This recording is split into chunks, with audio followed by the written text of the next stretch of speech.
Greetings. How's everybody doing this evening? This is Doc Ock coming to you live and direct from Black Facts Central with another evening with Doc Ock at noon and 9.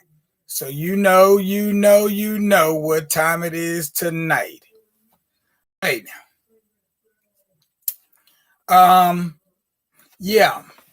So we're going to continue on. We have a story we started reading yesterday evening, and we're going to continue on with that tonight about Alexander Pushkin, Russia's greatest writer. Yes, and you know, he happens to be black. All right. The proverb for today is, we have ability. The difference is how we use it. We have ability. The difference is how we use it. And that is from Stevie Wonder, the great. Another great poet. He's a poet and a musician too. And like I said, the story is Alexander Pushkin's Golden Legacy, Part 2. So here we go. Here we go. Let me see. You know what? Maybe we'll change up a little bit here tonight. Yeah, you know what? I'm going to do a little presto changeo on you tonight because I see camera number 1 is gone down here so that you can see the story, the pictures while I'm telling the story. So I'm going to just rearrange my chair here a little bit. Now you can see me and you can see the book too. Okay. Good deal. Hold it right up over here. All right. So now, Pushkin made many friends among the young rich officers in Petersburg's high society. These men loved him, and he often recited his poems for them. Pushkin was becoming a hero to the people of Russia. Pushkin is the greatest poet in all of Russia. At that time, a revolution was brewing, because Russia was ruled by old and rich families who still held serfs. And for those of you who do not know what a serf is, it's not a wave that you ride on. These serfs are actually slaves. Okay? So slaves in Russia. The rich families had great influence on the Tsar Alexander I. It would be no good to free the serfs. They are not worthy, one of his ministers says.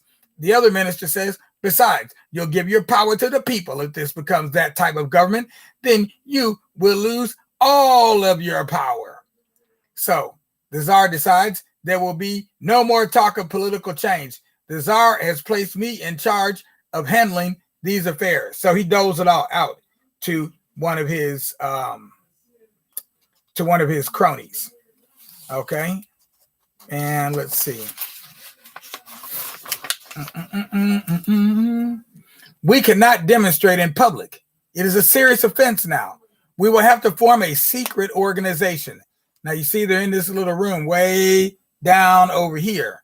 So they're underground, like in a basement somewhere, hiding out, talking quietly so that nobody may hear what they are saying as they pass by. But we may lose everything, even our lives. We must make the sacrifices necessary for the revolution to succeed, to the freedom of Russia. And then they do a toast and probably throw their glasses at the fireplace. Many of Pushkin's friends belong to this secret organization. Although Pushkin did not join, he used his poetry to further the cause. Be careful with these. If the Tsar's men find them, they will punish both you and Pushkin. So even that Pushkin's writing was something that could get you something worse than just put in jail. Okay. Yeah. Get you in really hot water. Oh, tyrants of the world, beware. And you good men, take heart and dare arise, oh fallen slaves. Pushkin is truly the proud singer of freedom. We must learn these poems and destroy the copies. Now, if you notice, the slaves he's talking to are not black. Okay. He's the only black person in the room. Everybody else is Russian or white, as you may. Soon, all of the freedom-loving people of Russia knew Pushkin's poems and he became more and more daring until, here are 50 rubles. Let me have Pushkin's poems. I will bring them back soon. No, I cannot. And there's Pushkin taking his poems and putting them in the fire and burning them because he didn't want the Tsar or his men or any of his cronies or lackeys to get his hands on him. The Tsar was angered by Pushkin's freedom poems and demanded punishment. Pushkin must be severely punished. Even Siberia is too good for an offense as serious as this. Pushkin's worry turned into fear. You have influence with the Tsar. I don't want to go to Siberia, says Pushkin. And Pushkin is young and bold. He meant no harm. His talent will bring glory to Russia one day. Pushkin is Russia's greatest writer. To exile him would affect all of Russia. I will not exile him, but he must pay in some way. If he promises not to write anything against the government, he will be sent to South Russia for only a short time. Goodbye, my friend. Write many beautiful poems while you are away, and take care. Take care, my friends. I will see you soon. During his banishment, Pushkin began to realize how important a writer he was. My work is among the best in Russia. It is enjoyed and appreciated by many, yet I have little money. I must learn to make a living at my writing. Pushkin was the first Russian to earn money for his poetry. Check that out. Monetized it. We were able to get 5 rubles a line for your poem. You have shown that a poet can live by his work. The Russian coins are called rubles, and they're equal to $1.10 at the time this book was written, which is like 1976 or so. The poem mentioned was 600 lines. Pushkin later earned as much as 10 rubles a line. Wow, so that would have been 6,000 rubles. So this first one he did, he only got like 3,000 rubles.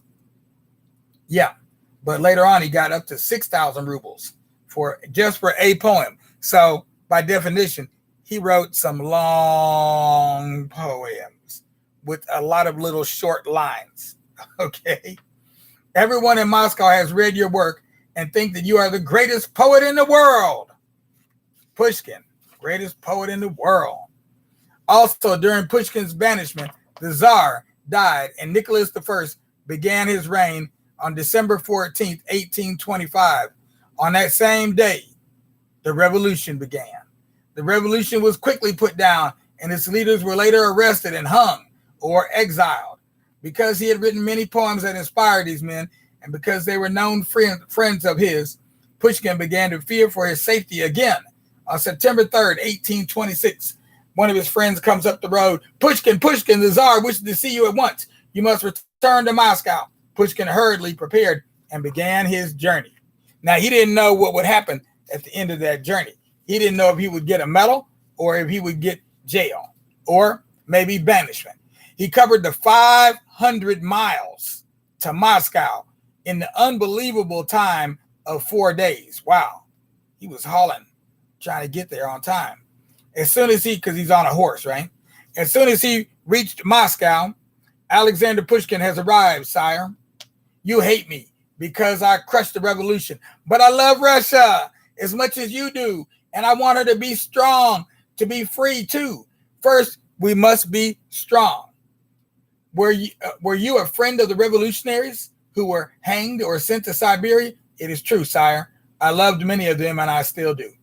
What would you have done if you had been in Petersburg on the 14th of December? I would have been with the rebels.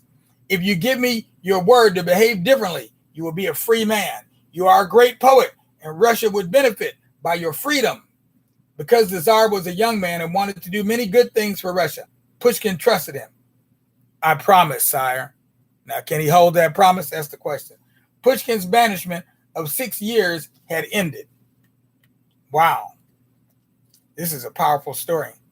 Who knew that he would get off without even having a lawyer or a court case? Everywhere Pushkin went. Pushkin.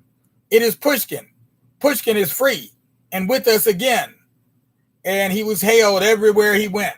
You see his friends and admirers hailing him here and people doing portraits of him. And there he is. I mean, he looks like $1 million. We have never heard anything in Russia to compare with this poem. This is the beginning of a great period of Russian drama.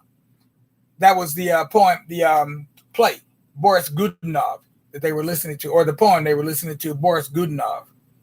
Pushkin enjoyed his newfound fame and during this time began work on the War of Peter the Great, which is an unfinished story about his great-grandfather Abram. He also married during this time. Wow, Pushkin, he's just getting down over here, man. The man is doing it up. Pushkin became saddened because he owed so much to the Tsar, and he found that he was being secretly watched. Did he think he wouldn't be? The Tsar has broken his word. I am being spied upon. I am not really free. He was also uneasy because of other insults, and he meets with somebody in the alleyway. You have insulted my honor with your actions, Monsieur Dantes. Choose your weapons and we meet at 5 o'clock tomorrow. Oh, no. Pushkin was wounded. Alexander Pushkin died January 29th, 1837, and was mourned by all of Russia.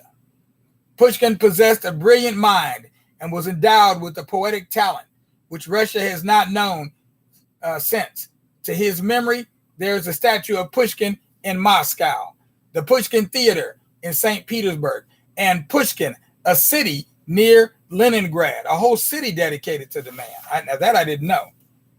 Pushkin's work is not widely known in America because it is difficult to translate and retain all of its beauty. It will take another Pushkin to do this for us. So we're still waiting on another Pushkin. But in the meanwhile, you've heard the story and now you know. So you cannot unknow what you already know. That's another proverb for a different day.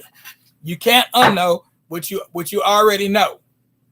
So now that you know, what you going to do with this knowledge? You're going to hold it for yourself? You're going to keep it locked up in that little tiny brain of yours? Or are you going to pass on the story? Well, that's what I need you to do. I need you to pass on these stories. Don't hold these stories for yourselves. Pass them on. Spread them around. You're getting them free. Okay? The best things in life are free. And that's why I'm doing this. So, the least you can do, pass it on. Make sure to subscribe to YouTube. Make sure to give us a like on Facebook. Make sure to give us a share as well. Okay, do all those things. But in the meanwhile, all you little children out there, I need you to lay down your little head on your little pillow on your little bed. Close those eyes and surmise a brighter future for all of you and even me and all of thee. That's what we all need to see. But if a bed bug bites you, go ahead and hit it with a shoe till it turns black and blue. That's a clue as to what you need to do if a bed bug happens to bite you. Good night.